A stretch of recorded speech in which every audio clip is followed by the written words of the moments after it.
Iniciamos entonces con lo de Giardia. El otro flagelado que se encuentra en el intestino es el Chilomactis mesnilium, ¿no? Vamos a ver dentro de las tricomonas, hay diversos tipos de tricomonas que afectan al humano, pero hoy día vamos a tratar un poco de las que afectan en el tracto intestinal y a nivel de la boca. Aunque ustedes no lo crean, en la boca también hay parásitos, que es un tipo de tricomonas que hoy día vamos a tratar. Y Balantidium coli. Vamos a ver la definición, cómo vamos a nosotros a reconocer al parásito en sus formas evolutivas de diagnóstico, la patogenia que puedan producir, sobre todo los que son propiamente parásitos, ¿no? Giardia, Balantidium. Algo de clínica, diagnóstico y epidemiología. Iniciamos entonces con lo que es Giardia. Giardiasis o giardiosis, que son dos términos que se manejan dentro de la literatura médica. Giardia lamblia, como le mencionaba, no es un parásito flagelado, es un protozoario flagelado. Y su ubicación, el órgano blanco a infectar en el hospedero, es el intestino delgado, sobre todo en las partes del duodeno. Ustedes saben que el intestino tiene tres partes, ¿no? Duodeno, yeyuno e ilio. En este caso, Giardia se aloja en el duodeno. Van a haber otros parásitos que vamos a ver posteriormente que se alojan, por ejemplo, en el ilio o en el yeyuno. Pero Giardia va a tener la predilección del duodeno. Entonces, este es un parásito que tiene dos formas evolutivas, el trofozoito y el quiste. Cuando hablamos nosotros del trofozoito, es la forma de reproducción, es la forma que va a estar en el órgano blanco, reproduciéndose y alimentándose de en este caso, de todo el mucus del intestino. Y la forma del quiste es la forma de resistencia, ¿no? Una vez que el parásito pues ya ha logrado su objetivo, necesita salir del hospedero y para ello se tiene que enquistar, si no, no sobrevive en el ambiente. El trofozoito tiene una forma de reproducción que es por fisión binaria en el intestino. Si ustedes revisan la literatura, por ahí van a encontrar, por ejemplo, el nombre de Giardia lamblia, Giardia duodenalis, Giardia intestinalis. Los tres nombres son válidos, ¿sí? Los tres nombres son válidos, y como pueden ver, desde los años 70 hasta los 90, y ahora estamos casi en el 2016, los nombres se mantienen. Por lo tanto, no vayan a tener ustedes dificultad en decir, ¿no? Giardia lamblia, Giardia intestinalis o duodenalis. Entonces, ahí están los tres nombres válidos para el diagnóstico de esta parasitosis. La forma infectante, así como en las amebas era el quiste, porque es la forma de resistencia, en el caso de Giardia también, el quiste tetranucleado. Vamos a ver en una diapositiva más adelante de que existen quistes jóvenes que solamente tienen 2 núcleos, pero cuando hablamos de quistes tetranucleados van a tener 4. ¿Dónde lo localizamos habitualmente? Hemos mencionado en el intestino delgado y por ahí quizás también en las porciones altas del yeyuno. Es un parásito que produce zoonosis, por lo tanto el humano lo presenta, así como algún grupo de animales domésticos. Si ustedes tienen perrito, sería bueno hacerles un análisis de heces cuando son cachorros, porque pueden tener el parásito. Y los animales salvajes, que definitivamente, como cualquier otro animal de campo, puede estar parasitado. ¿Cómo nos contaminamos con Giardia? Así como las amebas, mediante alimentos, agua, contaminadas con quistes del parásito. Entonces la contaminación es fecal-oral. Vamos a ver ahora en estos momentos al primer elemento importante dentro de de formas evolutivas, que es el trofozoito. El trofozoito va a tener un tamaño, ¿no? Yo siempre les digo a los chicos que tengan como referencia el tamaño de un glóbulo rojo. Un glóbulo rojo mide más o menos entre 7 y 8 micras, que es pequeño, y ustedes pueden observarlo al microscopio. Entonces, teniendo como referencia ese tamañito, si uno les dice, bueno, que el trofocito mide 15 micras, vamos a ver que eso es el doble del glóbulo rojo. Entonces, en promedio, El trofozoito está entre 12 a 15 micras, también en cuanto al ancho hasta 9 micras y de espesor 3 micras. Miren qué tan pequeño es. Ustedes pueden ver en esta imagen, esta es una imagen obtenida de una microscopía electrónica de barrido, en donde pues se observa en toda su magnitud al estadio del trofozoito. ¿Por qué es importante el trofozoito? Como les decía, porque es la forma de reproducción, es la forma invasiva en el hospedero.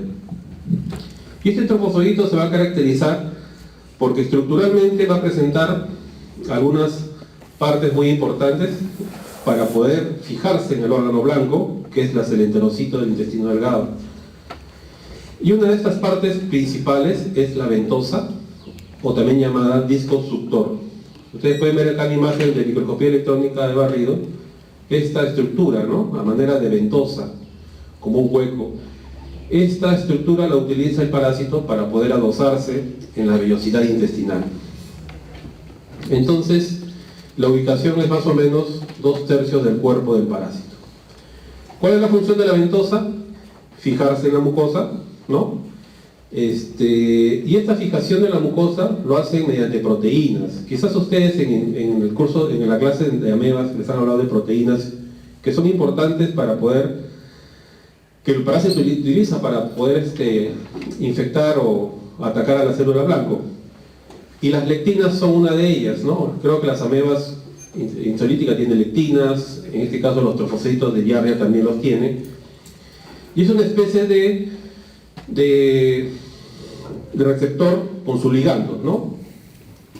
Para un receptor específico en la célula intestinal existe en este caso un ligando que sería la lectina de este parásito. Entonces lo utiliza mucho para poder atacar a la célula blanco. Cuando yo les hablo de la célula blanco me refiero específicamente al enterocito, que va a ser el infectado, ¿no? Bien, ¿qué más podemos decir de la ventosa? Está compuesta por 2 lóbulos, quizás acá en la microscopía electrónica pueden observarlo. Son 2 lóbulos, pero que no está partido, ¿ya? Es una sola estructura, pero que aparenta estar dividida en 2. Y en esta zona se van a ubicar los núcleos. Esta ventosa, como el trofozoito necesita alimentarse, tiene capacidad contráctil. ¿Y eso por qué? Porque necesita absorber los nutrientes de la célula blanco. Y también vamos a observar algunas estructuras como los cuerpos medios o cuerpos medianos que asemejan una sonrisa, ¿no? Quizás ya hemos visto en algunas diapositivas previas una estructura que está quizás un poco menos de la mitad del trofozoito, que pareciera una boquita, ¿no? Que aparenta a veces una sonrisa alegre o triste, dependiendo cómo uno lo coloree. ¿Qué más podemos decir del trofozoito? Este elemento, así como tiene un disco suctorio muy importante para atacar al órgano blanco, presenta una estructura que se denomina axostilo. Este axostilo vendría a ser como una especie de columna vertebral del parásito. Vamos a ver también que el trofozoito está constituido por flagelos, que son 4 pares, ¿no? Ustedes en esta imagen, este es un trofozoito coloreado con coloración hematoxina férrica, de ahí que lo ven oscuro, pero miren qué tan importantes a veces son las coloraciones, ¿no? Porque nos permiten observar esos detalles, ¿no? Por ejemplo, acá están los flagelos, está el axostilo, los núcleos. Quizás no es muy evidente la ventosa o el disco suctor, pero en este caso del trofozoito hay que identificar 4 pares de flagelos, ¿no? 3 van a tener una función motora, porque el parásito necesita moverse en el intestino. 2 de ellos tienen un origen más o menos en este extremo apical, ¿no? Digamos en la punta del trofozoito, y un tercero que va a ir lateralmente, como pueden ver en la diapositiva, del soma del parásito. Se habla de un 4 par de flagelos que se ubica más o menos en la cara ventral y tiene como función dirigir alimento para el parásito, ¿no? Estos parásitos tienen una estructura que se denomina citostoma, que asemeja una boca, y por ahí van a coger sus alimentos, en este caso del detritus o de la mucosa intestinal. ¿De qué están constituidos tanto el axostilo como los flagelos? De microtúbulos, ¿no? Ustedes reconocen que los microtúbulos son proteínas, ¿no? Constituidas por tubulina, etcétera, etcétera. Y algo también muy importante, que dentro de todas las proteínas que pueden constituir estas estructuras del parásito, existen unas muy particulares que se usan mucho en pruebas inmunológicas, que son las proteínas denominadas yardinas, las yardinas, ¿no? Que son de 3 tipos: alfa, beta, gamma y delta. Entonces eso es como un dato para que cuando ustedes lean o estén interesados en trabajar a nivel inmunológico con Giardia, pues sepan que específicamente las yardinas va a ser un blanco interesante para el diagnóstico. ¿Qué más encontramos en el trofozoito? La presencia de 2 núcleos, ¿no? Acá, esta es una coloración, por ejemplo, con Trichomica egomoris. La Trichomica egomoris, cuando ustedes vean en la práctica, van a observar elementos medio verduzcos, por ahí con mucha suerte combinados con rojo. Pero esta coloración pues nos permite observar los núcleos, y dentro de ellos el nucleolo o cariosoma. El nucleolo o cariosoma. Entre otros detalles, por ejemplo, en la literatura biológica, digamos, de este estadio, se habla de unas estructuras llamadas rizoplastos, ¿no? Son como puentes que están, en este caso, uniendo a los núcleos, ¿no? No sé si ustedes en biología han tratado temas como, por ejemplo, blefaroplasto, kinetoplasto. Estas son estructuras ricas en mitocondrias y que le permiten al parásito movilizarse. Justo en estos blefaroplastos se van a instalar los flagelos, y los flagelos necesitan energía, y esa energía la van a obtener de estas estructuras, que en la diapositiva no se observa porque es una coloración simple, quizás en una microscopía electrónica sí, pero el detalle del estructural, ¿no? Podríamos quizás verlo en algún texto en particular. Estos parásitos carecen de organelas, ¿no? No tienen mitocondrias, no tienen peroxisomas. Pero entonces, ¿cómo obtienen su energía? ¿Cómo es que ellos tienen la capacidad de moverse? Vamos a ver más adelante que se habla mucho de que las giardias presentan unas organelas denominadas mitosomas. Mitosomas. Y justamente estas organelas tienen algo muy particular o muy semejante a mitocondrias, y a partir de estos mitosomas ellas obtienen su energía. Lo que sí van a tener es aparato de Golgi y retículo endoplasmático. ¿Y eso por qué? Porque cuando el trofozoito sale del hospedero, ¿qué hace? ¿Cómo sale? Como quiste, ¿no? Entonces ellos necesitan obtener sus proteínas. ¿Y de dónde creen que las obtienen? Justamente de estas 2 organelas, del aparato de Golgi y el retículo endoplasmático, ¿no? Entonces, una vez que el trofozoito sale del hospedero, necesita enquistarse, y para lograrlo necesita la función de estas 2 organelas muy importantes para poder producir todas esas moléculas que le permiten enquistarse al salir del hospedero. Entonces, tenemos acá el quiste. El quiste sí es un poco más pequeño, ¿no? ¿Cuánto medía el trofozoito? 8, 12, hasta 15 micrones, ¿no? En el caso del trofozoito, perdón, del quiste, vamos a ver que está en un promedio de 8 a 12. De 8 a 12 micras. Otros detalles, ¿no? Por ejemplo, de 7 a 10 de ancho o de 0.3, 0.5 de espesor. Miren qué tan pequeño es en cuanto a grosor. Los quistes presentan doble membrana. No sé si ustedes en la práctica, quizás algunos alumnos me preguntaban, aparenta doble, me dicen, ¿no? Efectivamente, el quiste presenta doble membrana.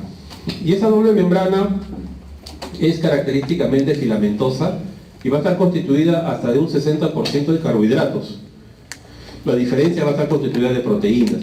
Y el principal carbohidrato que constituye la pared quística se denomina beta-1,3-N-acetil-D-galactosamino. No sé si ustedes han escuchado hablar en microbiología del N-acetil-ácido murámico de las bacterias. Entonces es muy parecido en cuanto a constitución a estos carbohidratos en el quiste. El quiste puede presentar de 2 a 4 núcleos.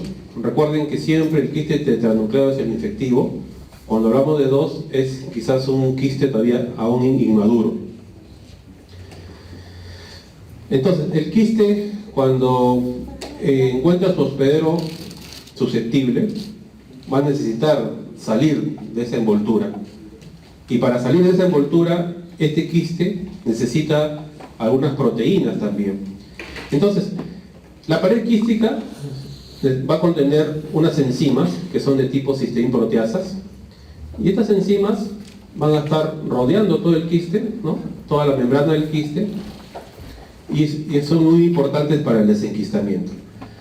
Así como tienen estas cisteína proteínas, la literatura menciona 3 tipos de proteínas que en inglés se denominan cis wall protein, que son de 3 tipos muy importantes y que tienen como función también disolver la pared quística para que el trofodito salga. Y bioquímicamente son ricas en leucina y residuos de cisteína. Eso es lo importante en el caso del quiste. Entonces acá en esta imagen pueden observar, ya veo a mis alumnos dibujando así el día próximo semana, ¿no? Entonces, este es un esquema bien ilustrativo, ustedes no se van a olvidar nunca de esto. El trofozoito, el disco suctorio, que es único, aparenta estar dividido, pero solo es uno. Internamente los núcleos, el axostilo, los cuerpos medios, los flagelos. Y aquí tenemos los quistes, ¿no? Que pueden ser un quiste muy joven, ¿no? O maduro, con sus cuatro. Y miren esto, ¿cómo se llama esto? La que manejaba sonrisa, los cuerpos medios, ¿no? Y miren en esta imagen, este es un esquema de un intestino, el enterocito está acá, y mediante esta ventosa o disco suctor se adosan a la célula, ¿no? Y esta es la forma en que ellos se alimentan e impiden que el hospedero pueda obtener los nutrientes. Esta es quizás una imagen más estilizada, ¿no? Ustedes pueden revisar esta referencia, ¿no? Nature Review en Microbiology. En esta referencia hablan bastante de lo que es Giardia, hablan de qué manera funcionan las proteínas de la pared del quiste, hablan de qué función tienen las estructuras que hemos visto en cuanto al ataque a la célula blanca. Yo les mencionaba hace un rato de unas estructuras que les denominamos mitosomas, ¿no? Que asemejan a mitocondrias, y mediante estas estructuras este microorganismo obtiene aparentemente su energía. Justamente en este artículo habla bastante de los mitosomas. Son una especie de chaperonas. ¿Saben lo que son las chaperonas? ¿Se acuerdan? ¿Qué eran las chaperonas? Proteínas, ¿no? ¿Qué función cumplían? El mejor ensamblaje de las proteínas, ¿no? De ahí el nombre de chaperonas. Entonces, estas proteínas, estas chaperonas, llamadas mitosomas, tienen importancia en cuanto al parásito para poder obtener energía. Y nuevamente acá, bueno, está en inglés, yo creo que ustedes conocen básico inglés. Acá están las vesículas periféricas, ¿no? Que les mencioné hace un rato. ¿Por qué eran importantes? Porque estas secretan enzimas que le permiten al parásito romper el quiste y que el trofozoito en este caso salga y se empiece a reproducir. Estructuras, ¿no? Los flagelos, etcétera, etcétera. ¿Cómo es el ciclo biológico? Ustedes pueden ahí observarlo en letras, ¿no? Todo empieza cuando uno ingiere accidentalmente algún alimento contaminado con los quistes. Una vez que llega al hospedero, pasa por el tracto intestinal, empieza el desenquistamiento, y el desenquistamiento ocurre en el duodeno, gracias a las enzimas, ácidos biliares, ¿no? Propias de la digestión, y a la activación de esas proteínas de la pared quística que hacen de que el trofozoito esté listo para salir. Sale el trofozoito y se va a dosar en el duodeno y en el yeyuno.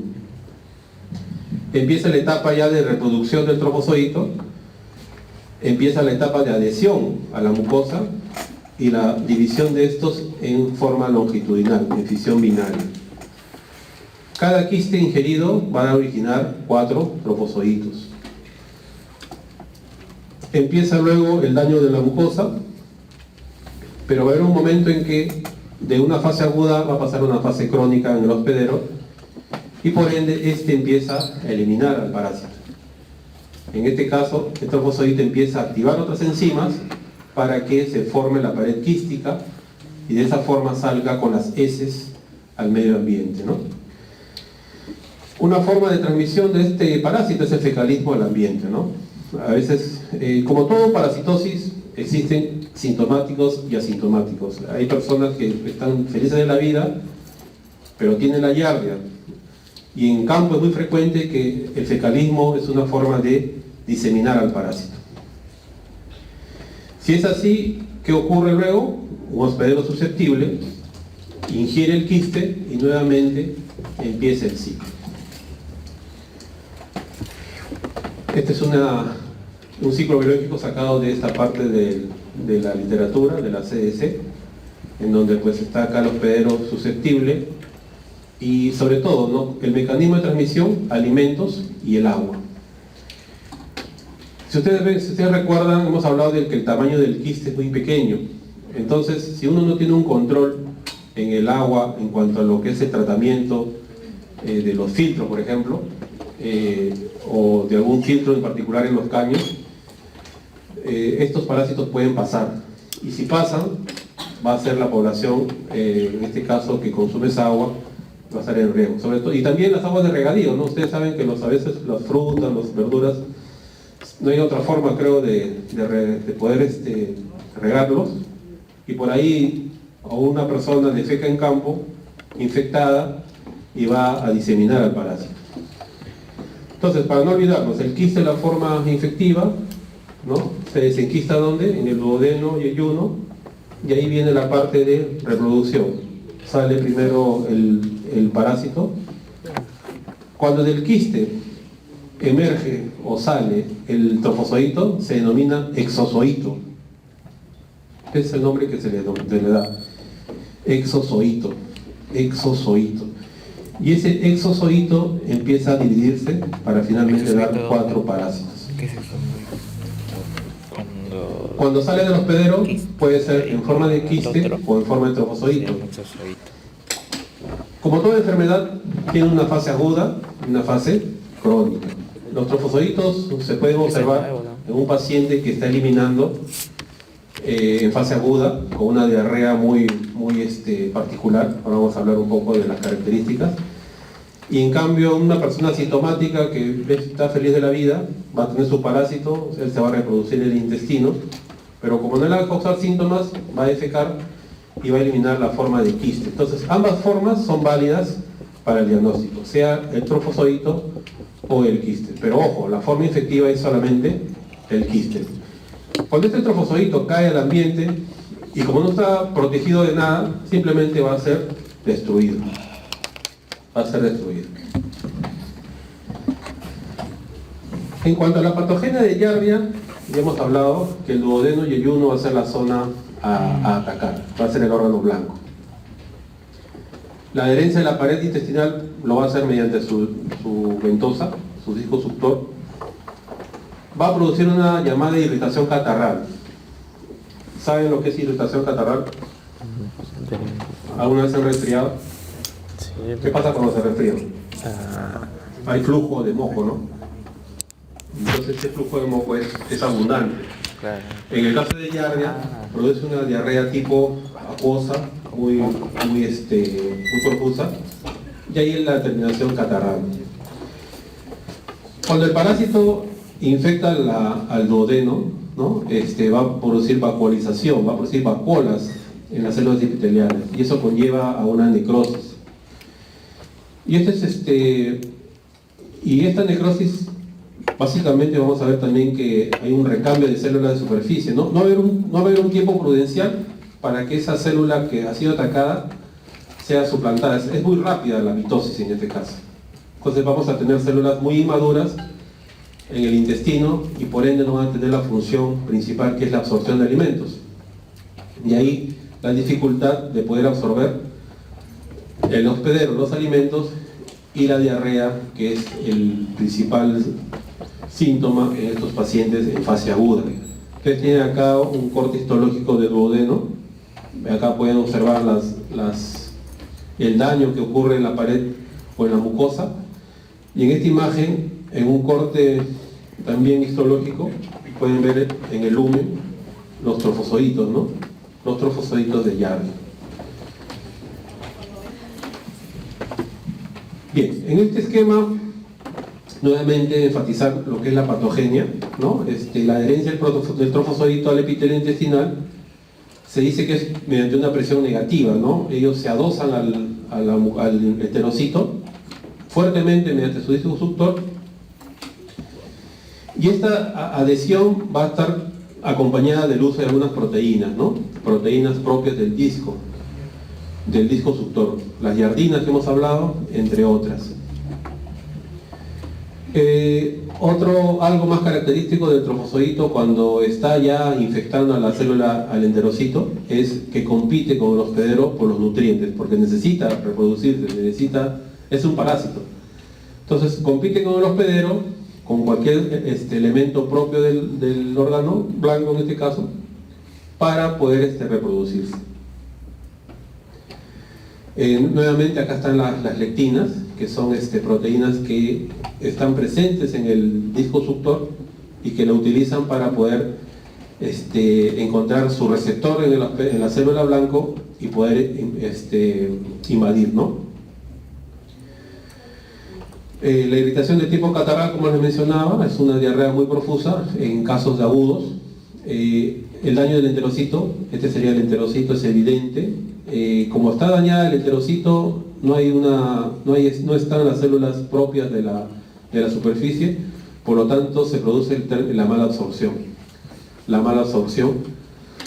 Hay atrofia de las vellosidades, el recambio de enterocito va a ser muy alterado, y en sí va a haber una producción no propia en el caso de enzimas, ¿no? Muy importantes para la digestión en el intestino.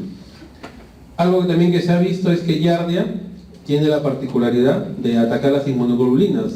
La inmunoglobulina que Yardia ataca es la inmunoglobulina A. Si ustedes recuerdan, son dos partes, ¿no? ¿Cómo está constituida una inmunoglobulina A? ¿Han llevado inmunología? ¿Están llevando? ¿Está haciendo el curso? Sí, ¿no? Esto me gusta a mí, la inmunología. La inmunoglobulina A es una inmunoglobulina propia de las mucosas, ¿no? Propia de las mucosas. Y tiene la acción de defendernos contra cualquier agente. La inmunoglobulina A está constituida por dos porciones, y lo que hace Yardia es romperla. Y al romperla, no hay inmunoglobulina, por lo tanto, Yardia infecta y altera toda la respuesta inmune. Entonces, en este cuadrito se resume más o menos de qué trata la patogenia de Yardia. El trofozoito se apodera totalmente del epitelio, no hay absorción de nada, hay competencia con la célula hospedera por los nutrientes, porque el parásito necesita reproducirse. Más o menos, cuando nos infectamos con Yardia, porque de seguro alguna vez me he infectado y ustedes también, y no se han dado cuenta, es en promedio 15 días, ¿no? Ustedes, quizás su compañero les invitó una bebida del comedor, ¿no? O agüita de florero, y de repente, pues, ¿no? Están a la semana, van al baño cada 2 veces, 3 veces, raro, ¿no? Llega a los 15 días, no vienen a clase porque están en el baño, de repente no tienen apetito, el apetito se les va, o por ahí el dolor abdominal entre leve e inconsistente, a veces tienen, o llegan tarde, no, estuve en el carro, me dolió la barriga. Son síntomas muy clásicos de Yardia. Por eso les digo, ¿no? Quizás han tenido Yardia y no lo saben. ¿Y eso por qué? Porque serían pacientes asintomáticos que pueden soportar. ¿Cuál es la clave de poder combatir cualquier parasitosis? Alguna vez escuché en una conferencia un profesor, decía, si uno está en equilibrio con todo su sistema inmune, podemos soportar de todo. Puedes comer en el restaurante Moscú, Cuando le dijimos, Moscú, ¿por qué Moscú? Ah, es pura mosca, me dice. Puedes comer donde quieras. Claro, si tu sistema inmune está bien. Pero si no te alimentas, si no duermes bien, si paras por el WhatsApp, si haces Pokémones, o Pokémon, como digo a mis alumnos, ¿no? Pokémon. Entonces estás distraído, no comes. Entonces son factores que te pueden afectar o pueden afectar a la población susceptible y por ende adquirir una parasitosis. Persona que esté infectada con Giardia tiene esta apariencia, ¿no? El estómago está balonado, hay bastante gas. De repente cuando va al baño, sus deposiciones tienen un olor muy fuerte. A veces huelen, ¿no? Pero no tanto. Entonces, hay fetidez fecal y la diarrea, ¿no? En términos médicos, la diarrea por Giardia se denomina que puede ser lientérica y estatorreica. ¿Qué significa eso? Presencia de alimentos no digeridos y abundante grasa. Lientérica, cuando en las heces encontramos alimentos no digeridos, y estetorrea porque se encuentra abundante grasa. Y eso es por la mala absorción de los líquidos. Entonces, las formas clínicas para Giardia. La forma aguda, la diarrea, la presencia de grasas en heces, el olor abdominal, náuseas, vómitos. En la forma crónica, aquella persona que convive con su Giardia tiene días buenos, pero días en que está en el baño, entonces se produce el síndrome de la mala absorción. ¿Y qué significa eso? Es la alteración del ritmo de defecación, como les decía, ¿no? Están un día bien, de repente un día pues están frecuentemente en el servicio higiénico. Hay bloqueo mecánico de los nutrientes, en este caso la absorción de nutrientes, y eso incluye a vitaminas, las liposolubles. Vitaminas liposolubles. Y en el caso del asintomático que está saludable, entre comillas, y no hace la sintomatología, pues está feliz, ¿no? Está feliz diseminando su Giardia. ¿Cómo diagnosticamos? Cuando una muestra llega al laboratorio, que es una muestra de heces en particular, se realiza el análisis coproparasitológico, ¿no? Es el examen directo, ustedes ya saben cómo es un examen directo, pero en sí el examen directo no es muy sensible, ¿no? Tendríamos que usar quizás un método de concentración. Pero si por ahí tú ya sabes por teoría, mira, acá hay un frijolito, acá hay un pedazo de resto de alimento, lo abriste y saliste corriendo, este puede tener Giardia. Y eso me ocurrió a mí, ¿no? Cuando el laboratorio llegaba a la muestra, yo abría no lo abría, lo miraba, no, este tiene Giardia, decía, y acertaba, 100% acertado. Entonces, el examen directo es el más sencillo, un método de concentración, ¿no? Puede ser un Ricci, pero hay personas que quizás tienen el parásito y no se encuentran. No se encuentran. Entonces ahí sí hay que ser un poco invasivo, ¿no? Entonces existen técnicas como por ejemplo el tubaje duodenal o la corda encapsulada, en donde el paciente se le da que tomar una cápsula, se espera más o menos 30 minutos, se retira esa cápsula y uno observa el contenido al microscopio si hay o no trofozoitos. Por eso son casos invasivos. Si ustedes están interesados en algún trabajo de investigación, si bien tienen que usar la parte de coproparasitológico, podrían utilizar métodos inmunológicos, ¿no? Por ejemplo, el ELISA, son técnicas ya más particulares en la búsqueda de los antígenos del parásito en las heces, o el PCR, que si bien hace algunos años era difícil que los laboratorios en Lima o los laboratorios en las universidades lo tengan por su alto costo, pero ya es posible, ¿no? Trabajar con estas técnicas moleculares. Y otro más invasivo es el sondeo duodenal, es decir, tomar una biopsia del duodeno. Se ingresa una canalícula por el intestino, por la boca, se llega a la zona del duodeno, pero ojo, si bien tú llegas al intestino, porque hay que pasar estómago a intestino, hay que ser muy ducho para poder coger la muestra, ¿no? Yo trabajé con un doctor, un japonés, el profesor Miyagi, no es el de Karate Kida, el doctor Juan Miyagi de la clínica japonesa. Nosotros trabajábamos con ciclospora. Pero ciclospora no se aloja en el duodeno, se aloja en el yeyuno. Y el doctor Miyagi era así, un japonesito bien curioso, y tenía una facilidad de ingresar al yeyuno. Palabra, cuando yo procesaba la muestra, yeyuno era, y encontrábamos la ciclospora. Entonces eso se da la experiencia en este caso del médico, ¿no? Te confío en Miyagi, entonces. Cuando uno observa al parásito con Lugol, creo que ya lo hemos visto en las prácticas, podemos distinguir al quiste, ¿no? O al trofozoito. Ojalá podamos ver trofozoitos en fresco, ojalá, a ver si conseguimos la muestra. Pero lo que sí hemos visto ya en reiteradas veces es el quiste. Esa es la morfología del quiste teñida con Lugol. Tenemos acá el axostilo, los núcleos y los cuerpos medios. Inclusive estos pueden ser también restos de flagelo, ¿no? Recuerden que esto se enquista, y acá hay una doble membrana. También podemos recurrir a técnica de coloración. Como les mencionaba, la tricómica de Gomori es la elección. Es una coloración que incluye 3 colorantes y indistintamente tiene núcleo, tiene citoplasma y entre otros componentes del parásito. Y podemos verlo nosotros en la práctica de esta forma. Como les digo, tricómica de Gomori es la elección. Existe la hematolina férrica, también se puede utilizar, pero en este caso la férrica no va a dar un color así, sino un color negruzco. Y aquí están los trofozoitos, ¿no? Ocultos en todo lo que es la materia fecal. Estos puntitos que ven acá son bacterias. Y aquí está el trofozoito en forma piriforme, ¿no? Y algunas estructuras, ¿no? Podemos ver acá los núcleos, algo de cuerpo medio, el axostilo. Si ustedes alguna vez hacen patología y por ahí les llega una muestra, generalmente a veces, yo trabajé también con un grupo de HIV, donde tratábamos de encontrar etiología desde el esófago hasta el colon. Y la frecuencia de Yardi era alta. Aparte que encontrábamos otro tipo de parásitos, pero en un HIV pues su inmunología está hecha trizas, ¿no? Susceptible a todo. Empezábamos con Cándida, encontrábamos Helicobacter, encontrábamos Cryptosporidium, Microsporidium, Yardia, saliendo encontramos Cytomegalovirus, Sarcomega foci, era una cosa espectacular.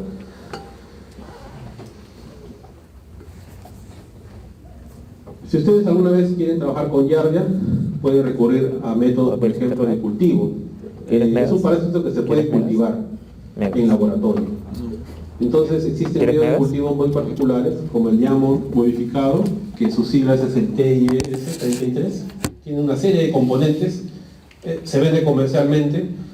En mi época teníamos que conseguir los componentes para prepararlo, que era un mundo. A veces no encontrábamos la L-cisteína y no podíamos hacer nada. Entonces existen felizmente ya en comerciales. Entonces ustedes pueden comprar su medio de cultivo, tienen su muestrita de heces, ¿no? La purifican, la limpian, lo siembran y pueden tener los trofozoitos, ¿no? En el caso del cultivo, lo que ustedes van a obtener son trofozoitos. Podemos utilizar ratones también, ¿no? En investigación el ratón es el elemento a utilizar para poder reproducir ciclos biológicos y se puede usar. Y las líneas celulares, que quizás sea un término un poco complejo de entender, pero una línea celular es una línea potencialmente cancerosa, que en los laboratorios se usan mucho y se utilizan justamente para poder reproducir cualquier tipo de microorganismo, no solo en este caso Yardia, hay otros bichos que crecen en estas líneas celulares. El diagnóstico molecular, el famoso PCR, que da esta imagen, ¿no? Más o menos el PCR nos da una banda de 183 pares de base como banda diagnóstica de este parásito. ¿Dónde encontramos Yardia? En todo el mundo. Temperaturas que hacen de que este parásito sea frecuente, climas cálidos, templados. ¿Cuál es el grupo de riesgo a ser afectado? Los preescolares, ¿no? Los lactantes, los inmunosuprimidos. Hace unos años acá en la universidad hicimos un trabajo en un colegio con un grupo así de alumnos como ustedes y encontramos Yardia en casi la mitad de alumnos. El trabajo está publicado en la revista Horizonte, si gustan pueden observarlo. Y se hizo un trabajo muy interesante con alumnos como ustedes en cuanto a lo que fue parasitosis, ¿no? Encontrábamos Giardia, Blastocistis y N cosas en la población. Entonces, preescolares, estamos hablando más o menos hasta los 7 años, son muy frecuentemente infectados con Giardia. Los inmunosuprimidos definitivamente, ¿no? Factores de riesgo, el mal saneamiento ambiental. Según el presidente dice que va a poner agua a todo el Perú, ¿no? ¿Sería importante eso? Claro. ¿Cómo que en Europa, en todos sus países un poco adelantados, eliminaron la parasitosis? Porque tienen agua y desagüe. Agua potable. Alguna vez nos invitaron a una maestría en España. Era una maestría en donde era todo parásitos. Y qué curioso, ¿no? Averiguamos y decían, bueno, dentro de lo que era la currícula decía viaje a Perú. Que acá en España no hay parásitos, pero vamos a Perú. Ya, digo, gracias. Sí. Peso bueno. Entonces, el saneamiento, que definitivamente deberíamos tenerlo ya instalado en todo el país para poder evitar no solo Giardia, sino cualquier otro tipo de parásito. ¿Se puede la transmisión persona a persona? Sí, como les decía, ¿no? Si ustedes están con Giardia, no saben, y a un compañero le invita un frugos y no se han lavado bien las manos, puede darse el caso. La transmisión por aguas, definitivamente. El agua es el principal vehículo de transporte de los quistes. Y sobre todo si hay un mal sistema de filtrado, puede ser el parásito fácilmente transmitido. Los alimentos, las verduras, como he mencionado, regadas con aguas servidas, pueden transmitir el quiste. Y los animales, que pueden ser reservorios del parásito. En esta imagen estamos hablando ya de un término muy particular de Giardia, que es el genotipo. El genotipo son diferentes formas del parásito y que dependiendo de este puede producir patología muy severa. Ustedes ven acá que se ha marcado el A y el B con negrita. Estos son los dos principales genotipos que se encuentran en humanos, pero que también están en otros animales. Es por eso que es importante estudiar este parásito, de cómo es que se transmite. Y dentro de estos dos genotipos, el B es el más peligroso. ¿Ya? El genotipo B es el más patógeno. Persona que tiene ese genotipo va a producir gran cantidad de quistes, los va a eliminar en gran cantidad. Y existen otros con una frecuencia menor, pero que también son importantes reconocer. Giardia es más frecuente que entamoeba histolítica, definitivamente, ¿no? ¿Cuál es la zona endémica de entamoeba histolítica en el Perú? El norte, el sur, el centro, el mar. ¿Dónde les dijo el profesor que era zona endémica? Arequipa. Pero en Arequipa a veces uno va a muestrear y no encuentra, ¿no? ¿Cuál era la otra forma de diagnóstico de entamoeba histolítica que se podía confundir? Entamoeba dispar, ¿no? Entonces, cuando ustedes den un diagnóstico no pueden afirmar histolítica, tienen que poner entamoeba histolítica dispar. Pero en sí, Giardia es más frecuente que entamoeba. Niños, inmunosuprimidos y los viajeros, ¿no? Los viajeros, los gringos, por ejemplo, ¿no? En el laboratorio a veces llegaban amigos de Estados Unidos y por fastidiar a veces los llevábamos a Barranco a comer el anticucho. Al día siguiente no iban al laboratorio, estaban con una diarrea. Entonces ellos son susceptibles porque nunca han estado expuestos al parásito, ¿no? Es importante también la exposición al parásito, ¿no? Si ustedes se exponen al parásito, que no es lo ideal, pero recrean anticuerpos, entonces eso les ayuda a poder combatirlo. A nivel mundial, los niños, como les mencionaba, los preescolares son los más susceptibles, más o menos están hasta un 30%. En un estudio en Estados Unidos se encontró que en niños ambulatorios se encontró el quiste en 15%. En Perú, en población HIV, llegó a 8,3%. Y en Colombia, dependiendo del grupo etario, por ejemplo, 12,2 en preescolares, 28 en personas adultas y 4,7 en personas muy mayores. Entonces miren cómo es que la Giardia se mantiene a nivel mundial. ¿Cómo prevenimos la Giardia? Con educación, ¿no? Las aguas, como les mencionaba, tener un sistema de filtros. Hay que hervir el agua si es que no hay un sistema de filtros en el caño, eliminar correctamente las deposiciones, sobre todo en baños, ¿no? Y si una persona o tiene en la familia el parásito, no se recomienda dar terapia familiar. Hay otras parasitosis que sí, ¿no? Quizás en el transcurso de las clases veamos que existe un parásito denominado Enterobius vermicularis, que es el oxiuro. Si el niñito lo tiene el mamá, lo tiene el papá, el abuelito, el mamá, el hermanito. Entonces ahí sí hay que dar tratamiento a todos. Pero en el caso de Giardia no. Es básicamente específico. ¿Cuál es el tratamiento para Giardia? El clásico, quizás alguna vez han escuchado ustedes, es el metronidazol, ¿no? El metronidazol es el antiparasitario de elección para lo que es Giardia, en 3 dosis. Existe otro que es el Secnidal, entonces es única, pero hay que manejarlo bien dependiendo del paciente, ¿no? No pueden ustedes dar cualquier cosa, a no ser que sea Panadol, ¿no? Bien, esa es la historia de Giardia. ¿Cómo es la forma diagnóstica? Examen directo. Quistes en heces. Si es en fase aguda, podemos encontrar trofozoitos. Claro. ¿Cuál es el grupo etario más susceptible? En los preescolares. Los niños, ¿no? Los preescolares. ¿Cuál es la principal proteína que le permite al parásito adherirse a la mucosa? Lectina. ¿no? Lectina. Muy bien, jóvenes. El otro flagelado que se encuentra en el intestino es el Chilomactis mesnili, ¿no?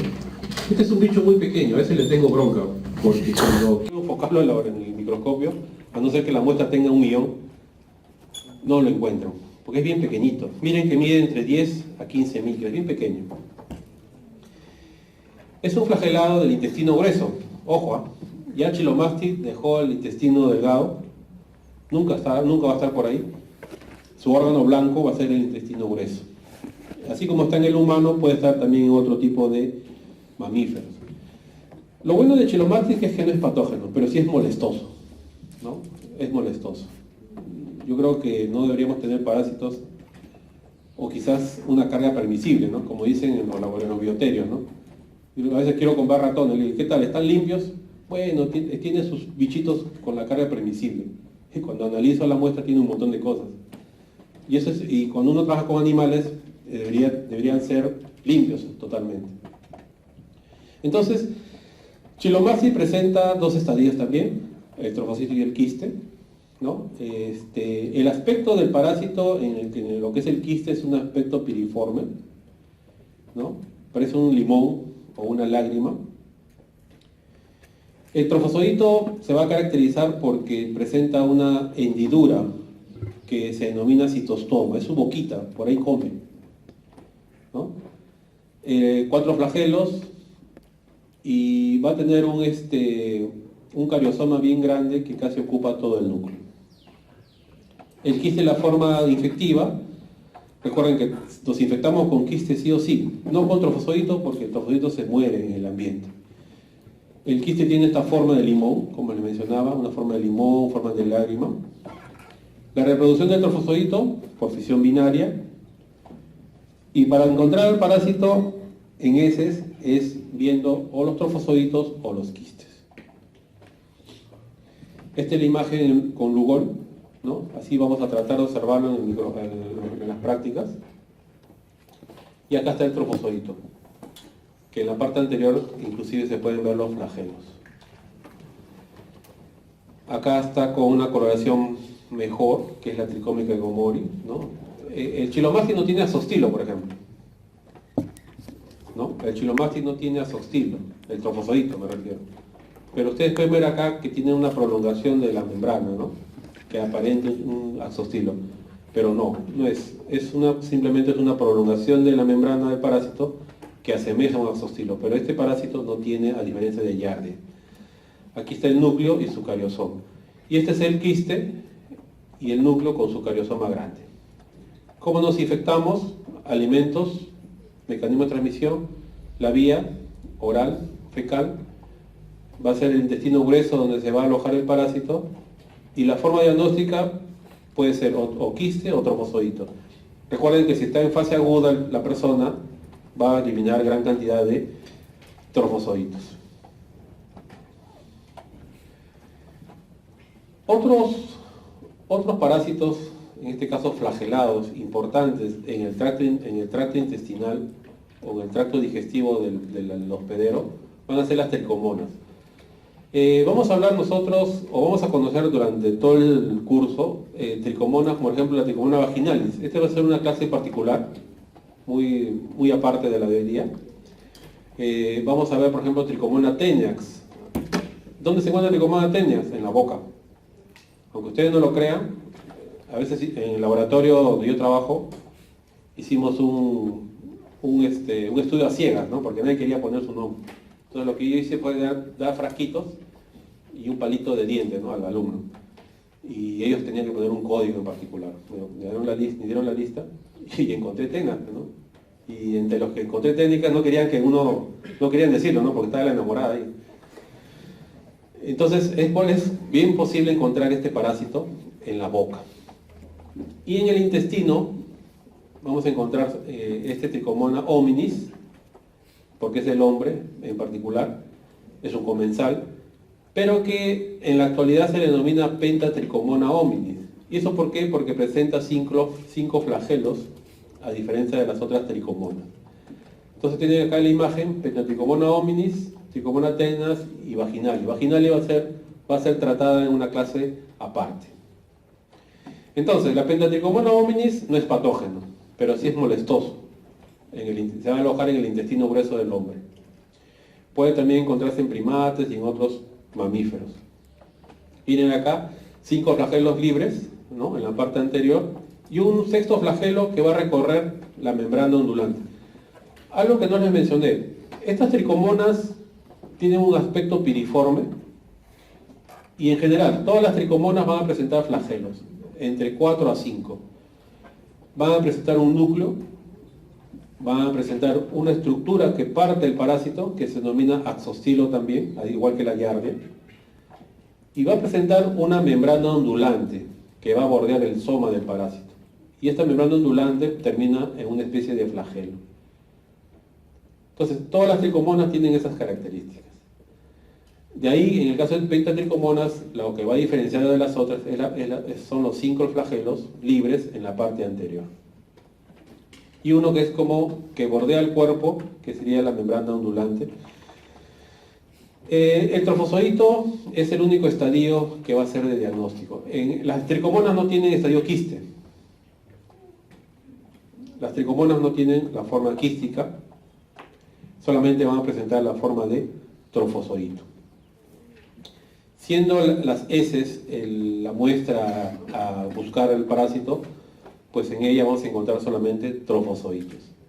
Y una prevalencia más o menos hasta 25% en población susceptible, sobre todo en población escolar. Bueno, a veces los niños pues no tienen esos cuidados higiénicos y podemos encontrar al parásito. La otra tricomonas que está en la boca es la tenax, ¿no?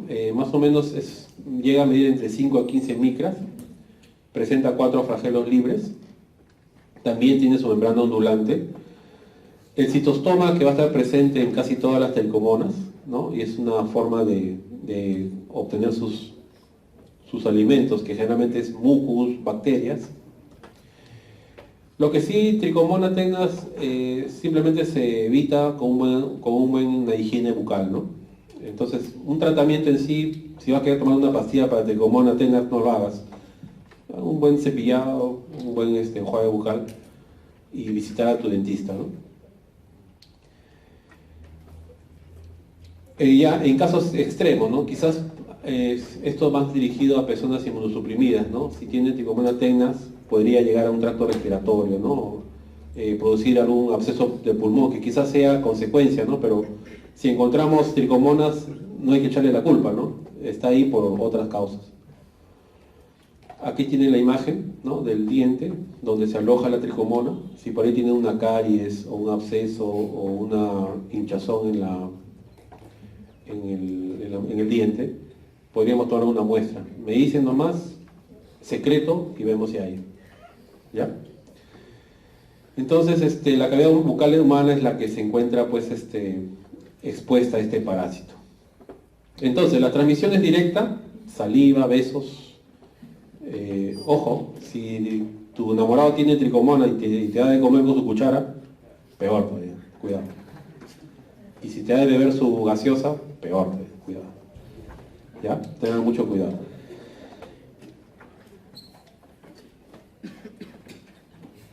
Y la forma de diagnóstica es observando la tricomona en una muestra pues, de sarro, ¿no? De sarro dentario, y podemos llegar inclusive a cultivarlo. Aquí tienen la imagen de una tricomona tecna, están sus flagelitos, y acá está su membrana ondulante. Lo demás son bacterias. Bien, entonces ya hemos visto los flagelados, Giardia, Chilomastis, tricomonas. Y vamos a hablar ahora del único ciliado que es patógeno para el hombre, que es Balantidium coli. Balantidium coli va a estar formando parte de la flora normal de los cerdos. Los cerdos van a ser los hospederos naturales de este parásito. Pero ¿cómo es que llega al hombre? Como todo parásito, quizás ve la necesidad de encontrar otro hospedero para sobrevivir, y justamente encontró al humano para hacerlo. Entonces, Balantidium coli va a ser un parásito normal en el intestino grueso del cerdo. También vamos a hablar de dos estadios, el trofozoito y el quiste. ¿Cómo se reproducía Giardia? Longitudinalmente, ¿no? En este caso, Balantidium coli lo va a hacer transversalmente. Estamos hablando del trofozoito, una fisión transversal. E inclusive puede haber un tipo de reproducción tipo conjugación. ¿Ustedes se acuerdan del paramecium? ¿Vieron alguna vez paramecium? ¿O les hablaron de paramecium en biología? ¿Saben lo que es paramecium? Es un protozoario de vida libre. Y este se reproduce con una forma de conjugación. Es decir, se une un positivo y negativo, intercambian material genético y se reproduce. Algo parecido ocurre con Balantidium. Ahora, Balantidium produce una sintomatología muy similar a lo que es la mebiosis, ¿no? Pero a diferencia no va a llegar a otro órgano. Es decir, no produce lesiones extraintestinales. ¿Cuáles son el grupo de riesgo? Las personas que están en contacto con el cerdo, sobre todo los veterinarios, ¿no? Los veterinarios con frecuencia están expuestos al Balantidium coli. Y siempre en las zonas tropicales y subtropicales, porque encuentran todas las temperaturas adecuadas para poder sobrevivir. Aquí en esta imagen tienen con Lugol al quiste y al trofozoito. El trofozoito se caracteriza porque, miren, notoriamente se puede ver acá esta estructura que se denomina citostoma. También tiene un citostoma y los cilios que van a bordear todo el soma del parásito. Esto es con Lugol y esto es con coloración, acá habla de metoxilina y eosina, hasta el quiste y el trofozoito. ¿Qué es lo particular del quiste? Vamos a ver que el trofozoito y el quiste van a presentar una estructura que es el núcleo. Y este núcleo tiene una forma arriñonada. ¿Ok? Una forma arriñonada. El trofozoito, como pueden ver en la imagen, está bordeado todo su soma por cilios. Aquí pueden ver el citostoma, que es una boca. Y otras estructuras como vacuolas, etcétera, etcétera. Así como tiene una parte anterior donde se alimenta, tiene una parte posterior donde excreta lo que come, que se denomina citopigio. Citostoma por donde se alimenta y citopigio por donde excreta lo que come. El quiste es más pequeño, es esférico. Internamente podemos ver al parásito, inclusive se pueden ver los cilios. Y lo que más va a caracterizar a este estadio en ambos es la característica del núcleo, un núcleo arriñonado. Entonces, cuando veamos en las prácticas estructuras esféricas con un núcleo como este, podemos afirmar que se trata de un Balantidium. Este trofozoito es sacado de un corte histológico, ¿no? Pero igual, ven acá el parásito y ven acá el núcleo, que es el macronúcleo teñido totalmente. Entonces, el cerdo es el hospedero natural. ¿no? El chanchito lo va a tener, pero al cerdito no le va a pasar nada, porque es su flora natural. Quien va a ser perjudicado, en este caso va a ser el hospedero humano. Hemos hablado de los veterinarios que están expuestos a la crianza de cerdos, por ejemplo. El mecanismo de transmisión, alimentos o el agua, la ingesta de quistes, y estos quistes van a llegar al intestino. Va a ser aquí en el intestino grueso donde se va a producir el desenquistamiento. El hospedero puede eliminar ambas formas, quiste y trombozoito, que son las formas de diagnóstico. Y aquí está la forma de reproducción que habíamos mencionado, la forma transversal. Las formas clínicas van a ser diversas, ¿no? Como hemos mencionado, pacientes asintomáticos o pacientes crónicos o agudos. En los asintomáticos hasta de 4 a 6 días de evolución de la enfermedad y las deposiciones diarias, muy parecido a Yardia, por ejemplo. Ya cuando es un paciente crónico, va a estar defecando con frecuencia, puede haber presencia o no de moco y sangre. Y en el caso de los agudos, este sí es un poco más complejo porque ya se produce el cuadro de disentería, ¿no? Vamos a ver, ese es con moco, con sangre, y algo muy particular, tenesmo, ¿no? Tenesmo, fujo y úlcera. El tenesmo son las ganas de defecar. O sea, el paciente está en el baño pero no puede defecar. Es la sensación que tiene de ese acto, ¿no? Que es lo que caracteriza la fase aguda. Entonces, en un paciente agudo, la diarrea va a ser acuosa, bastante moco y puede haber presencia de sangre. La anorexia, pérdida de peso, dolor de cabeza, deshidratación por el mismo hecho de defecar con frecuencia. Y lo más complicado de esta parasitosis en el hospedero no habitual, que es el humano, es la perforación del intestino, una colitis fulminante y la producción de abscesos.